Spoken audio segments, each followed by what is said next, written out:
পুলিশদের ঘৃণা করবে সাধারণ মানুষ, বিবেক সম্পন্ন বুদ্ধিজীবীরাও। আপনারা সবাই ভুলে যাবেন AK-47 মতো মারাত্মক অস্ত্র পাওয়া গিয়েছিল আসামিদের কাছে।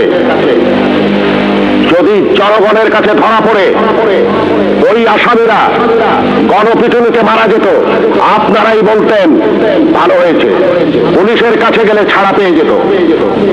একটা কথা মনে রাখবেন, পুলিশ কখনো আসামি ছাড়ে না। আসামি ছাড়ার অধিকার শুধুমাত্র বিচার বিভাগের। বলুন তো, AK-47 মতো রাইফেল কেন এদেশে আসবে, যা শুধু যুদ্ধক্ষেত্রে ব্যবহৃত হবে? কেন AK-47 বাংলাদেশে আসছে? কিসের আলামত? 9 শুটার বন্দুক কেন টিসিবির মাধ্যমে হাজার হাজার বন্দুক সাধারণ মানুষের হাতে তুলে দেওয়া হচ্ছে? কেন? কে জবাব দেবে?